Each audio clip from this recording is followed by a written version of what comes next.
महापुराण की कथा कर,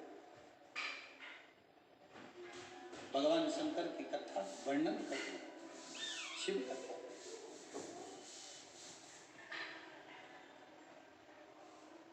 मांगो तुम्हें क्या चाहिए? मेंढक ने कहा मैं नहीं मांग सकता।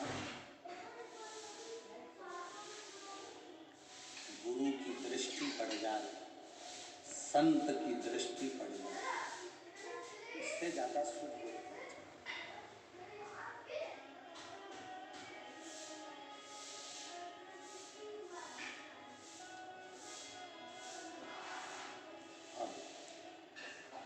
संतों ने कहा मांगना तो पड़ेगा, क्योंकि किसी गुरु का जब दर्शन होता है तुम नीवी मांगते तो परमात्मा खुद दे देता है।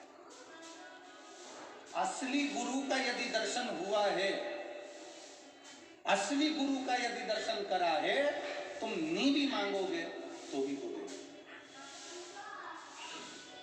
आप ना मांगे तो भी वो देगा।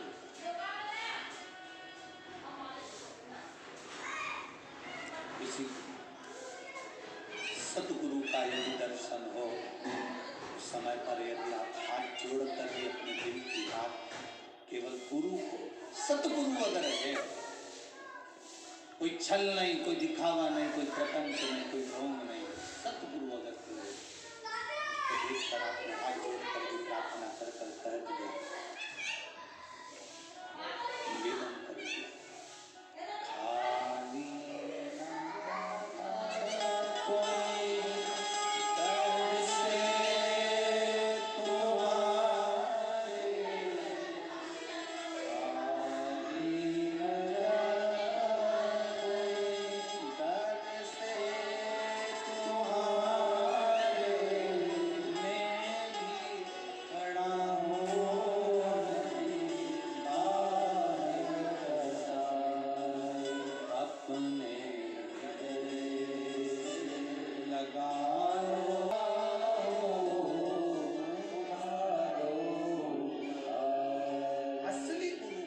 दर्शन हो जाए और आपने हाथ जोड़ बाबा से प्रार्थना भी कर ली तो बाबा दे।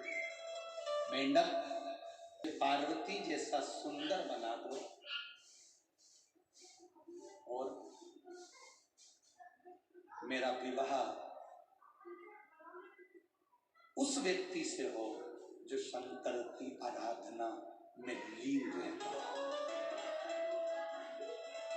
मुझे पार्वती जैसा सुंदर बना दो और मेरा विवाह उससे हो जो शिव की भक्ति करता है। क्योंकि मैं जिस कुएं में रहता था, उस कुएं से जो पानी जाता था, मैं हमेशा आपके मुख से ओम नमः शिवाय, नमः शिवाय, श्री शिवाय नमस्तुभ्यम सुनता था। उस मंत्र को सुनता था तो मेरे मन में आता था एक बार मैं भी उस शंकर की उपासना करने वाले की शरणागति में रहूं। संतों ने आशीर्वाद दे दिया, हम तुम्हें वर देते हैं कि तुम सुंदर होगे, स्त्री के रूप में होगे और तुम्हारा विवाह एक ऐसे राजा से होगा जो शिव की आराधना में लगा रहता है।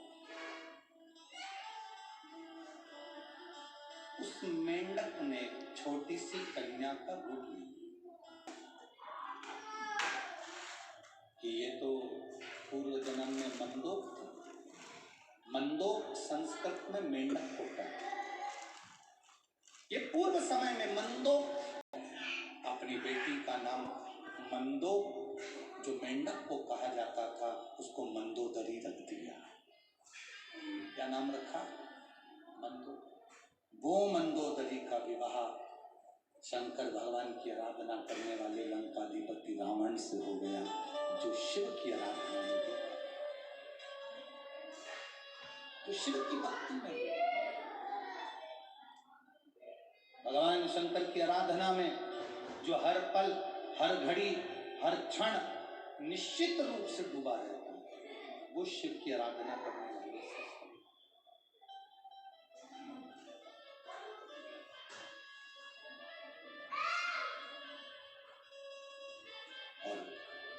करते हो कि समझो नहीं।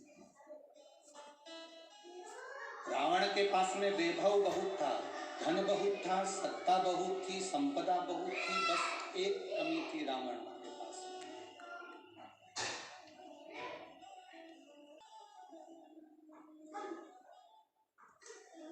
उसको ज्ञान देने वाले अच्छे नहीं थे। राम जी के पास में न धन था युद्ध के समय पर, न हाथी था, न घोड़ा था, न रथ था। युद्ध के समय पर राम जी के पास में सुंदर वस्त्र भी नहीं थे, राम जी के पास में बहुत सारे शस्त्र भी नहीं थे, पर राम जी के पास में सबसे बड़ी चीज थी, उनको ज्ञान देने वाले अच्छे थे।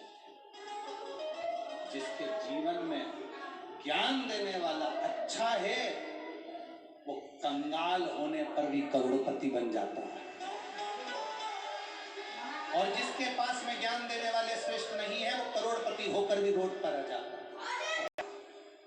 और रावण के पास में ज्ञान देने वाले नहीं थे।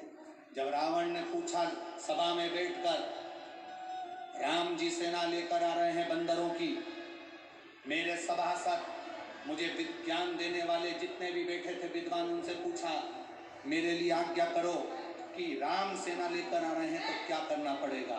तो इतने में जितने बैठे थे ज्ञान देने वाले वो सब खड़े हो गए। उन्होंने कहा आन दो, ऐसे एरे तेरे बंदरों को तो अपन सब निचोड़ के खा जाएंगे।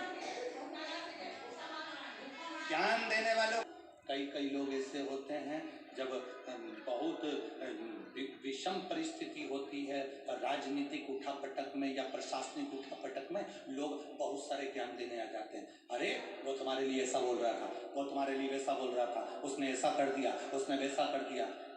उफान मत लाना दूध में, रत्ती भर का भी। जितनी नम्रता से जिंदगी जी सकते हो उतनी नम्रता से चलना। रावण को ज्ञान देने वाले श्रेष्ठ नहीं थे, इसलिए रावण का पूरा कुल डूब गया। राम जी के पास में ज्ञान देने वाले थे। उन्होंने पूछा ये समुद्र रास्ता नहीं दे रहा, क्या करें? तो किसी ने कहा कि ये काम, समुद्र के जीव मर जाएंगे, अरे तो शंकर जी की पूजन करते हैं, शंकर जी जो आज्ञा देंगे वो करेंगे। पूजन करिए। तो भगवान शंकर ने ज्ञान दिया, तुम्हारे पास में नल नील है, राम नाम के पत्थर फेंकेंगे, वो फेर जाएंगे, पार निकल जाएंगे। सहज शिव की आराधना में डूब गए। ज्ञान देने वाले अच्छे होंगे तो तुम्हारा रास्ता सुलभ होगा। आज जैसे पूरे विश्व में, पूरे संसार में, भारत की भूमि पर ही नहीं, देश विदेश में हमें सुनकर बड़ी प्रसन्नता होती है कि विदेशों में भी पहले शंकर जी के मंदिर नहीं थे, पर अब विदेशों में भी जहां जहां राम और कृष्ण के मंदिर है, वहां शिव जी की स्थापना है। जब कोई श्रेष्ठ ज्ञान देने वाला मिल जाए और तुम समझ गए कि शंकर जी को जल चढ़ाना है, शिव जी को एक बेलपत्र चढ़ाने का फल क्या है, शंकर जी को एक शमी पत्र चढ़ाने का फल क्या है, शंकर जी को एक शहद की बिंदी रखने का फल क्या है, लक्ष्मी जी को एक शहद का एक बिंदी का भोग लगाने का फल क्या है। जिस दिन तुम समझ गए कि बेलपत्र के वृक्ष क्या है, जिस दिन तुम समझ गए, उस दिन तुम भटकना छोड़ दोगे, तुम फिर कहीं नहीं जाओगे। बोल बम का नारा है, बाबा है। मंदोदरी ने, जो वो मेंढक ने वर मांगा था, मुझे पति मिले, शिव की आराधना करनी।